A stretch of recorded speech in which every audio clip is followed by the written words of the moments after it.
kulanti wacan daawadayaal waa muuse xushe waxaad kusoo dhawaataan wararkii oo wargeysyada iyo dhinaca suuqa kala iibsiga waxyaabihii laga qoray waxaana waxyaabaha ugu waaweyn ka mid ah magihii ciyaaryahanka la yidhaahdo oo Manchester City ay doonayso in suuqa kala iibsiga ee January ay kula wareegto Atletico Madrid oo xiiseynaysa Marcus Rashford iyo Alexander Garnacho oo labaduba ka tirsan Manchester United. xidiga Chelsea ee Desperate Hall kooxda Arsenal ayaa sidoo kale iyana doonaysa. waxyaabaha kale aan idin hayno waxaa ka mid ah Trent Alexander-Arnold oo Liverpool ay ku cadaadinayso inuu heshiiska kordhiyo, Real Madridna ay doonayso in si free ah ama bilaash ay kula wareegto. qodobadaas iyo kuwo kale ayaan idinku hayaa ee daawadayaal waxaan idinka codsanaynaa inaad inoo subscribe garaysaan qaybteena YouTube waanad ku mahadsantihiin la socodkeena. haddii aynu ku bilowno, kooxda Manchester City la yiraahdo waxay xiiseynaysaa Crystal Palace iyo xulka Ingiriiska ciyaaryahanka difaaca uga ciyaara ee McGhee kaasoo 24 sano jir ah, difaaca dhexna ka ciyaara, hanaankiisa difaacuna uu aad u heer sareeyo.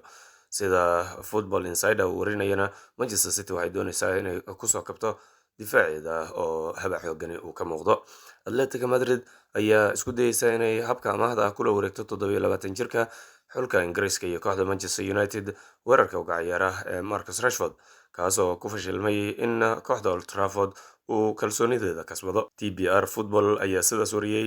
Alexander Garnacho oo ka tirsan isla Manchester United waxay xiiseynaysaa isla Atletico Madrid. Atletico waxay sheegtay in ciyaaryahanka waddanka Argentina ay doonayso inay ku biiriso garoonkeeda Wanda Metropolitano. kooxo horyaalka Sacuudiga ka dhisan ayaa sidoo kale ku jira doonista ciyaaryahanka Marcus Rashford ee horyaalka Ingiriiska ka ciyaaraya, si gaarana kooxda Manchester United. wargeyska Telegraph ayaa isna sidaas wariyey. kooxda Arsenal waxay tixgelinaysaa inay la saxiixato Chelsea ciyaaryahankeeda khadka dhexe ee waddanka Ingiriiskana kasoo jeeda Kieran Desperate Hall oo 26 sano jir ah bisha January. Arsenal ma aanay sheegin habka ay ku doonayso xidigan ama iyo iib intaba. CAF Offside ayaa sidaas warinaya. Leicester City, Crystal Palace iyo Wolves dhammaantood waxay danaynayaan inay la saxiixdaan Newcastle iyo Paraguay xidiga garabka uga ciyaara ee Miguel Almiron oo 30 jir ah oo ay amaah ku raadinayaan bisha Janaayo. wargeyska The Sun ayaa sidaas isna warinaya. Manchester City sidoo kale waxay tixgelinaysaa in ay la saxiixato Brighton weeraryahankeeda kana soo jeeda waddanka Ireland Evan Ferguson oo 20 sano jir ah kaasoo ku fashilan in loo doorto hanaanka hoggaanka weerarka ee gegida Amex waxaana laga doorbiday waayeelka Danny Welbeck. Give Me Sport ayaa sidaas isaguna warinaya. isla Ferguson waxaa kaloo xiiseynaysaa kooxda Fulham la yiraahdo sida The Independent uu isaguna warinayo. kooxda Liverpool iyo England difaacooda midig Trent Alexander-Arnold oo 26 sano jir ah waxaa Liverpool ay ku cadaadinaysaa inuu qandaraaska kordhiyo, balse Real Madrid waxa ay doonaysaa in xidigan ay kula wareegto habka xorta ah marka suuqa kala iibsiga ee bisha January uu furmo ama wixii ka dambeeya. CAF Offside ayaa wariyey. Liverpool sidoo kale ma tixgelin doonto inay la saxiixato xidiga Bayer Leverkusen iyo xulka Netherland difaaca midig uga ciyaara ee Jerome Frimpong oo 24 sano jir ah haddii Arnold uu ka tago kooxda.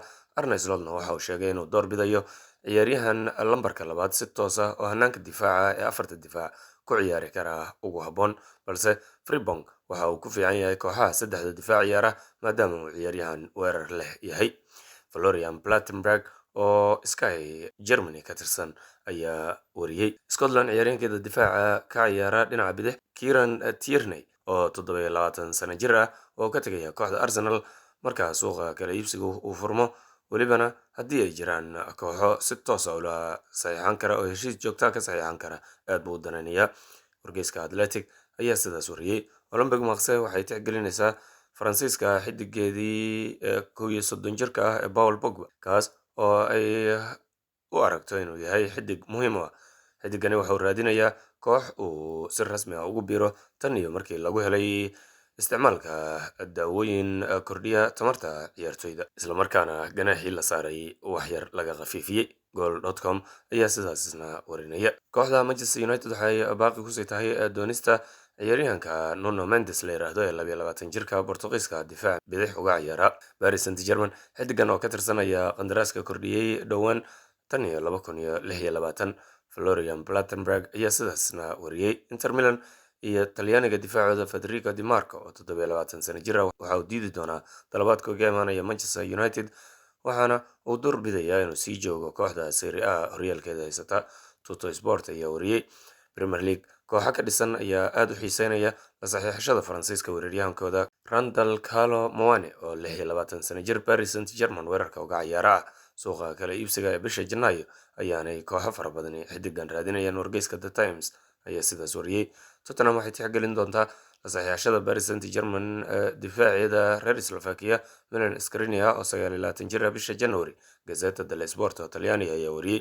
Liverpool, Manchester City iyo Tottenham dhammaantood waxay xiiseynayaan Real Valladolid iyo Spain xiddiga garabka uga ciyaara oo la yiraahdo Raul Moro oo 22 jir ah. Waana suuragal in xiddigani uu kooxdaas isaga dhaqaaqi karo. 14 milyan oo euro ayaase lagu qiimeeyaa. Sport ayaa sidaas wariyey.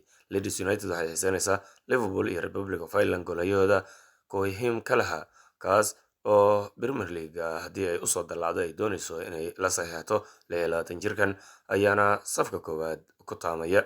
Team Talk ayaa wariyey. Isagaas ayaa ugu dambeeyey wararkii wargeysyada iyo suuqa kala iibsiga waxyaabaha ay ka qoreen oo aan idinla socodsiinayo musaxisho daawadayaal. Waxaan idinka codsanaynaa inaad noo subscribe garaysaan qaybteena YouTube waanaad ku mahadsantihiin la socodkan.